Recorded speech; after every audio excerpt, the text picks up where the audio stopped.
오늘 라이브 앵글의 주인공은 이정식 고용노동부 장관입니다. 지금 윤석열 정부가 추진하고 있는 노동개혁의 중점 과제들, 그리고 지금 인구가 워낙 줄다 보니까 이 고용노동 정책을 통해서도 인구 감소를 막아야 한다. 이것도 이제 역점 사업입니다.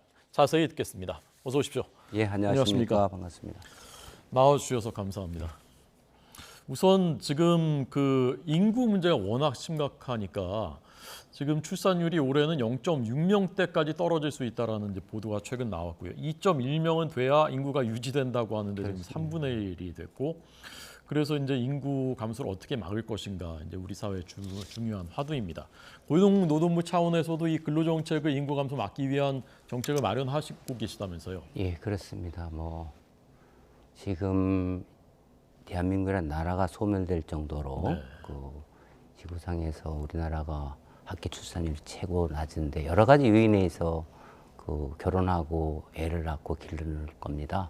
근데 그 중에 이제 노동부가 하고 있는 일들이 이제 주부들의 맞벌이 부부들의 그 가사와 육아 부담을 덜어주는 방법이 지금 현재 검토되고 있는 것이고요. 네. 그것은 외국인 가사 근로자 이제 시법 사업으로 구체화되고 있습니다. 이 내용 이제 구체적으로 말씀드릴 거고. 근데 본질적으로는 이 아기를 이제 부부가 자기들이 출산하고 자기들이 기를 수 있는 요인들을 많이 그 제공해 주는 것이 필요하다. 그러니까 외국인을 도입해서 가사 지원을 받는다는 건 이제 그 대책 중에 하나일 수는 있지만 본질은 자기가 자기 자식을 낳아서 키울 수 있는, 그게 말하면 모성보호제도라는 거죠. 그러니까 이제 그 부분은 많이 안 알려져 있지만 노동부가 역점적으로 추진하는 육아휴직을 확대하고 제대로 편하게 사용하게 한다 할지, 육아기에 일과 가정이 육아가 양립되면서 경력 단절에 대한 걱정 없이 할 수 있도록 육아기의 노동 시간을 획기적으로 단축해 준다 할지, 그죠? 이런 부분이 있는데 지금 현재 저희들이 하고 있는 것은 시범 사업으로 외국인 가사 근로자를 한 100명 정도 도입을 해보자, 이런 겁니다. 그래서 어떤 식으로 하냐면 서울시랑 저희가 협업을 해서 그동안의 공청회라든가 수요조사를 토대로 해서 100명을 하는데 그 국가의 서비스 인증을 받은 기관이 공공성을 갖고 있겠죠. 고용허가 인하인 비자에 의해서 외국인을 채용을 합니다. 그럼 이 외국인 가사 근로자가 가정에 출퇴근을 하는 거죠. 출퇴근을 하면서 가사 서비스를 제공하는데, 가사 서비스는 청소, 주방일 뭐 이런 것들이죠. 그다음에 이제 육아가 있는데, 그렇게 되면 이 사람은 그 최저임금법이라든가 국내의 당당한 근로자이기 때문에 모든 법의 적용을 차별 없이 받습니다. 그럴 경우에 이제 문제가 되는 것은 이 사람들을 어떻게 체계적으로 관리할 거냐, 이분들의 임금 노동 조건은 제대로 되느냐, 그다음에 그걸 이용하는 가족들, 맞벌이는 부담이 적어야 될 거 아닙니까? 부담을 어떻게 줄일 거냐, 그리고 이분들의 서비스를 믿고 우리가 맡길 수 있는가, 이런 부분들이 있는데 그런 것들은 저희가 세심하게 챙겨가지고 걱정 없도록 지금 시범 사업을 추진하고 있습니다. 우선 이제 그 많은 분들이 그 걱정하시는 게 그 말씀하신 첫 번째 관리. 이분들이 그러면 출퇴근하시면은 숙식은 어디서 할 것이며 그걸 누가 제공할 것이고 비용은 어떻게 되는지, 그럼 그건 어떻게 하십니까? 예, 그렇습니다. 이 세 가지가 있는데 대부분은 지금 쓰고 있는 것이, 우리 실태 조사를 서울시 홈페이지에다 조사를 해보니까 서울 시민 1,044명이 응답을 했어요. 그런데 주로 서비스를 이용하는 것은 가사 서비스입니다. 육아가 아니고 가사 서비스고, 그러니까 청소, 주방, 세탁 이런 거. 그 다음에 이분들이 이용한 횟수는 풀타임으로 하는 게 아니고 일주에 1회에서 3회 정도를 합니다. 그날 한 번 이용할 때마다 4시간에서 6시간을 해요. 그럼 이렇게 되면 우리가 알고 하고 싶다고 희망을 했다는 얘기죠. 그러니까 설문조사에서. 그렇죠. 그렇게 지금 하고 있고 하고 싶다 그렇게 되고 있죠. 그래서 그럴 경우에 일반적으로 생각하는 것만큼 이 사람들이 뭐 입주를 해서 풀로 일하는 게 아니니까 개별 이용하는 가게 입장에서는 부담이 이렇게 크지 않다. 그럼에도 부담이 있는 거, 특히 저소득 가게에 대해서는 저희가 지원책을 지자체나 관계기관에 협의하고 있고요. 그다음에 이제 서비스 인증 기간은 5인 이상을 이제 채용을 해야 되기 때문에 근로기준법도 적용을 받는데, 이 부분은 서울시가 이제 1억 5천을 추가 경정 예산을 편성을 해서 숙소하고 교통비를 이제 한시적으로 지원을 하기로 했어요. 그러니까 그 100명에 대해서 석 달 동안 50만 원을 지원을 해서 네. 초기 비용을 좀 저렴하게 하는 거죠. 네, 네. 그런데 이제 이분들이 이 파트타임으로 이렇게 할 경우에는 노동자들 입장에서 보면 그 임금이 적을 거 아닙니까? 네. 그러니까 A라는 가정, B라는 가정 이런 데를 여러 개를 이제 하게끔 이게 그 조정을 하겠죠. 예. 네, 네. 그럼 석 달 동안은 이제 숙식 지원 같은 거를 이제 그 지원받아서 하는데 그 다음에는 어떻게 되나요? 그 비용이? 그 다음에는 이제 저희가 아까도 말씀드렸지만 가게는 이용 부담을 낮추고 네. 그 다음에 외국인 근로자는 차별 없이 법의 적용을 받아서 그렇다고 하면 일하는 시간만큼 이제 받겠죠. 네. 그 다음에 관리는 그 서비스 인증 기관 정부로부터 인증을 받은 그런 기관에서 제공을 하는데 네.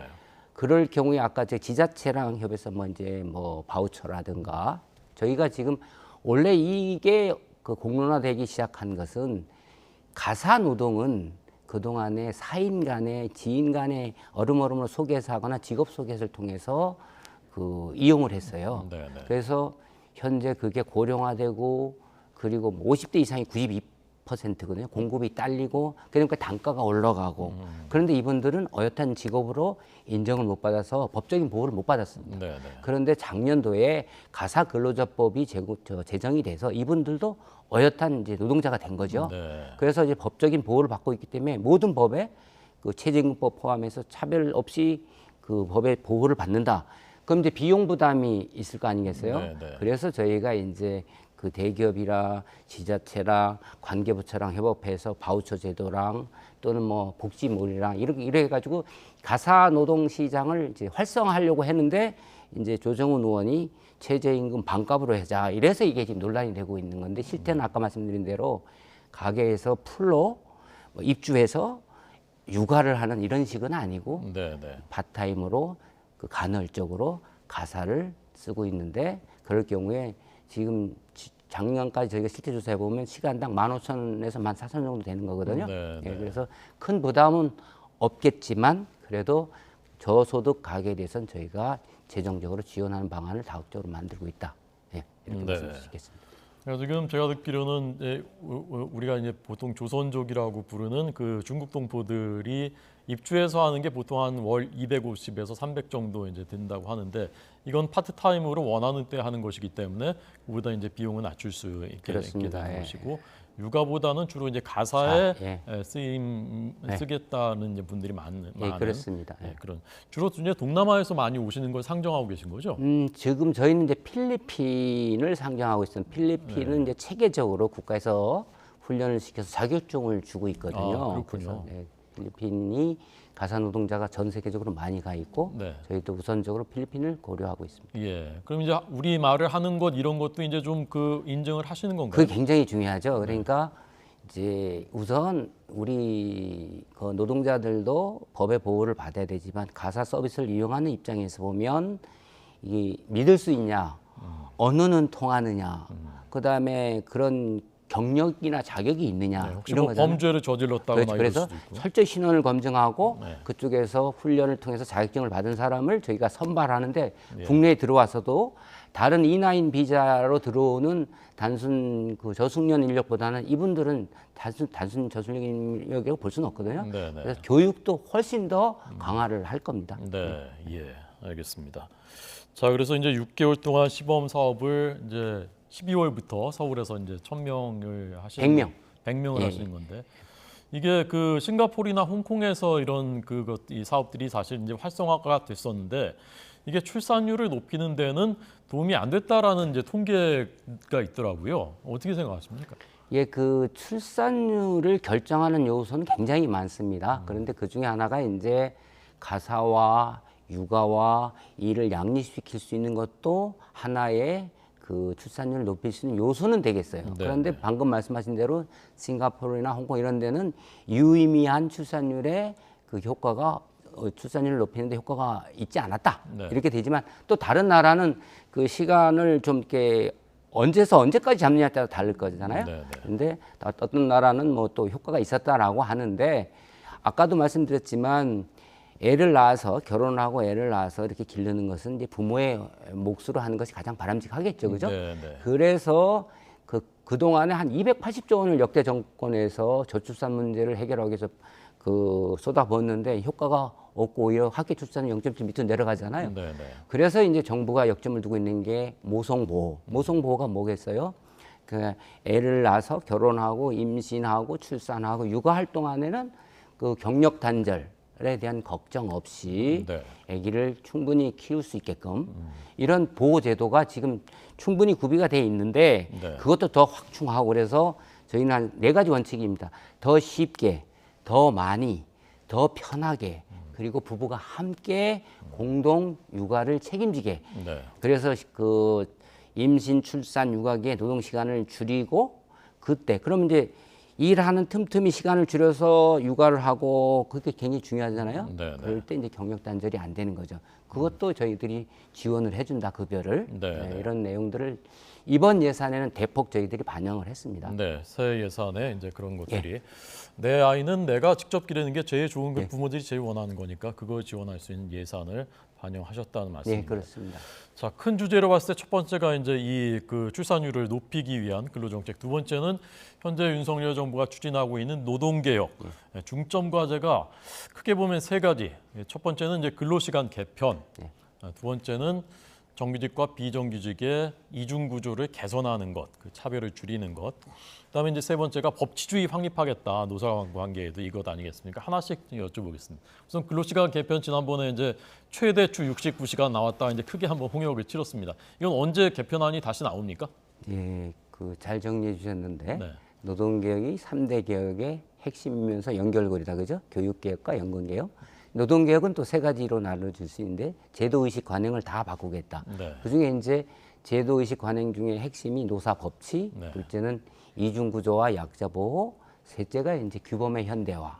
근데 규범의 현대화 중에 하나가 근로시간 제도에 대해서 네. 52시간 제도가 급격하게 전면적으로 실시되면서 단기간에 뭐 포괄임금이라든가 법을 안 지키면서 편법, 탈법 이런 것들이 많이 만연해 있고 노사 모두 애로사항을 호소해서 네, 네. 그 아시다시피 노동자들의 선택권과 휴식권과 건강권을 보호하는 방향에서 실노동 시간을 줄이도록 저희가 제도 개편안을 만들었죠. 네, 네. 그중에 핵심은 근로자 대표 제도를 크게 손을 봐서 직접 민주적으로 뽑은 사람이 근로자의 목소리를 대변하게끔 했는 내용들이 들어갔는데 이제 69시간 뭐 이렇게 해서 저희가 이제 대통령 말씀도 있고 그래서 6천 명을 네.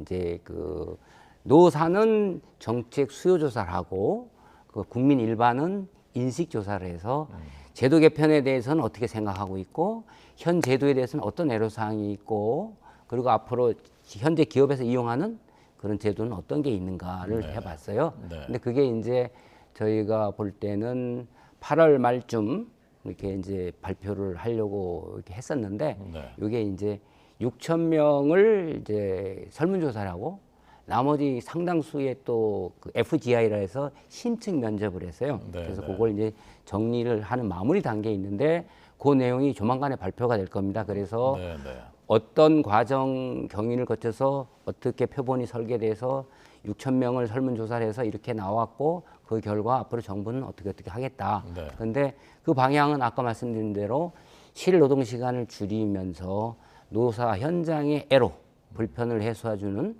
그러니까 선택권을 넓혀주고 그리고 건강권과 휴식권은 보호되는 쪽으로 다만 설문조사에서 나와 있는 그 여론을 저희들이 충분히 반영해서 개편하려고 합니다. 네. 그러니까 어쨌건 이제 실제 노동 시간은 줄이되 그 유연하게 해서 어떤 주에는 좀 더 많이 일하고 어떤 때는 좀 이제 적게 일하고 이렇게 하시겠다는 건데 그게 이제 최대 한계가 60시간이냐 69시간이냐 그게 이제 설왕설래가 있었지 않습니까? 옛날에 그랬었죠. 네, 네. 그게 이제 한 60시간 정도 대략 이제 그렇게 줄어드는 겁니까? 최대 한계는?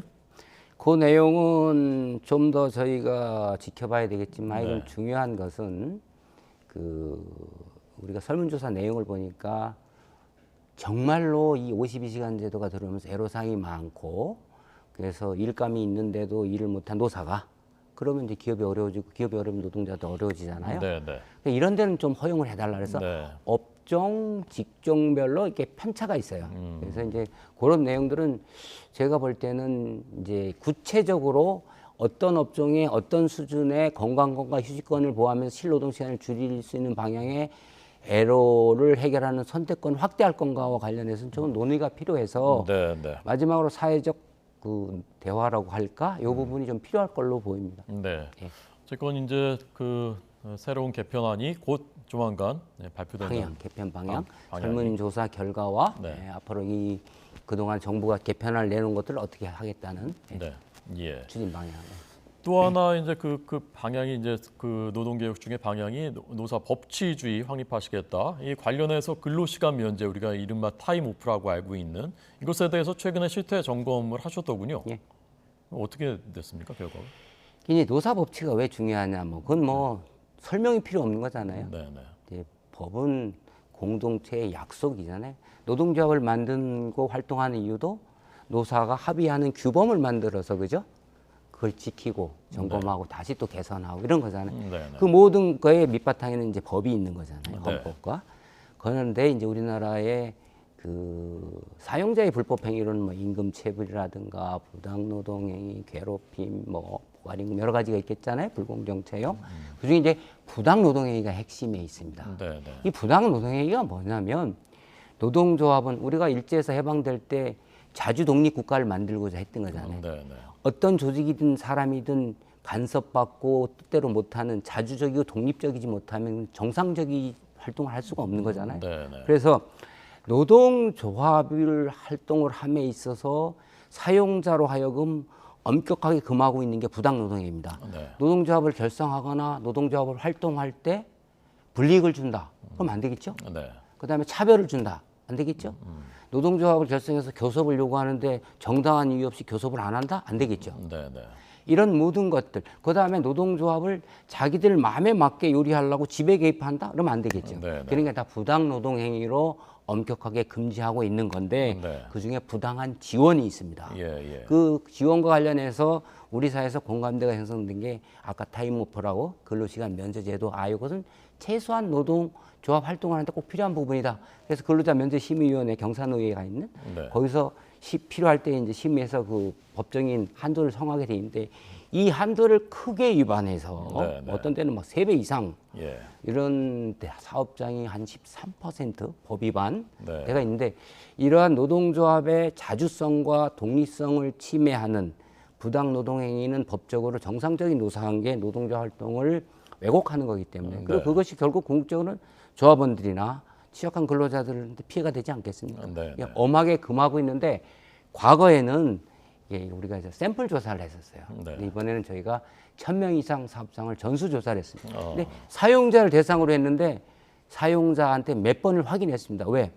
사용자가 부당하게 지원하면 지배 개입 부당 노동이 처벌받는데 자기가 처벌을 받을 각오를 하면서도 이 답변을 해야 되는 거 아니겠습니까? 네, 네. 그래서 저희들은 신뢰하다고 보고 그래서 현재 1,000인 이상 사업장 480개소를 전수 조사를 했는데 그 내용을 토대로 해서 위법성이 의심되는 데는 그 저희들이 특별 기획 감독을 할 예정입니다. 네. 그러니까 타임오프제라는 게 뭐 시청자 여러분들 아시겠지만 노조 전임자에 대해서 기업이 회사가 임금을 지급하는 것이 조합원 보통 한 100명당 1명 정도의 노조 전임자에 대해서는 임금을 지급하는 건데 그걸 한도를 넘어서 임금을 지급하고 있는 곳들이 13%에 달했다라는 그 말씀입니다. 그래서 이제 법대로 하는데 한국노총은 이게 그 근로시간 면제는 ILO 국제노동기구의 협약의 원칙상 이것은 정부가 개입할 사안이 아니라 노사가 자율적으로 해야 될 일인데 정부가 부당하게 개입했다라는 성명을 냈더군요. 근데 이제 노동조합에서 이제 세상이 이제 바뀌었는데 노동조합의 주장이나 요구도 국민들 공감대를 형성할 수 있게 돼야 되는데 이 타임오프 제도라는 게 이제 노사관계는 기본적으로 자율로 하는 거가 최고예요, 그죠? 네, 네. 자주적으로, 그죠? 그런데 그 기본 전제는 법을 지킨다는 거예요. 네, 네. 근데 이 제도가 언제 들어왔냐면 한국노총이 들어와서 타임오프라는 거를 한국노총에서 제안을 해요. 네, 네. 그래서 만든 아이로나 이런 데서 얘기하는 것도 법을 어기면서 엉망으로 하지 말라 이렇게 하진 않아요. 네. 국내 법을 준수하면서 예, 그래서 예. 그 법이 만들어졌으니까 만들어졌으면 그 법을 지키고 존중해 줘야 되잖아요. 네, 네. 근데 그게 마음에 안 들거나 그러면 다시 개선을 하면 되는 거잖아요. 네, 네. 근데 원래 타임오프는 한국노총 지도부에서 그때 대안으로 이제 전임자 제도를 없애려고 하니 타임오프 제도에서 도입된 거예요. 경산노위에서 사회적 대화를 통해서 그러면 그 한도를 지키려고 해야 될 거지 않겠습니까? 네, 네. 특별히 조합원하고 달리 노조 간부나 지도부가 특별한 대우를 받는다는 것은 이것은 여러 가지 문제를 가져올 수가 있어요. 네. 그죠? 예. 그래서 조합원을 위해서 정말로 충실하게 예. 그 자주적인 독립적인 노조 활동, 그리고 건강한 노사 관계를 유지하기 위해서는 법에 규정된 대로 하고 네. 예, 그런 게 바람직하죠. 예, 알겠습니다. 자, 끝으로 이제 추석 명절 다가오는데요. 이게 체불된 임금가 여전히 이제 적지 않다고 하고 근로자 입장에서는 이게 뭐 생계 문제이기도 하고 그 굉장히 중요한 문제 아니겠습니까? 이거 어떻게 대책을 마련하고 계십니까? 체불임금이야말로 정말로 그 우리 산업 현장에서 그 근절해야 될 핵심적인 그 불법 부조리다. 체불 중독이다라고까지 얘기하는데 중독이다는 마약 중독을 연상하잖아요. 중독된 사람이 이게 얼마나 심각한 건지 위험한 건지 모르는 거거든요. 네. 계속 반복이 되는 거예요. 체불하는 사업장들이 계속 반복돼요. 그렇군요. 그리고 임금은 다른 비용, 생산 요소가 뭐 자본, 노동, 토지 뭐 있잖아요. 임대료, 이자, 세금. 근데 임금은 떼먹어도 된다고 생각하는 사람들이 있는 것 같아요. 이거 정말로 근절돼야 되는데 이거는 중독에 버금가는. 그래서 노동의 가치를 해서는 절대 있어서는 안 되는데 지난 상반기까지 볼 때 한 8천억 원 정도가 체불이 됐어요. 8천억 원이요. 근로자 13만 명에 해당되는데 이게 추석을 앞두고 상당히 심각한 건데 작년에 비해서 24%나 증가를 했어요. 그래서 저희가 5월 달에 네. 이 상습 체불 업주들은 그 절대 무관용 원칙으로 이건 대체를 하자 그래서 대책을 내놨는데 이번 추석 명절 앞두고 네, 네. 그래서 좀 따뜻하게 명절을 보낼 수 있도록 한 서너 가지 방침을 갖고 저희들이 특별 네. 그 대응반을 구성해서 체불임금 청산 예방 기동반을 편성해서 운영할 거예요. 4주 동안. 네. 그래서 첫째는 취약업종이 건설업종이 지금 전체적으로 체불임금이 23%나 늘었는데 그 중에서 건설업종이 제일 취약해. 네. 거기 24%나. 그래서 국토부랑 협업을 해서 집중 단속을 할 거고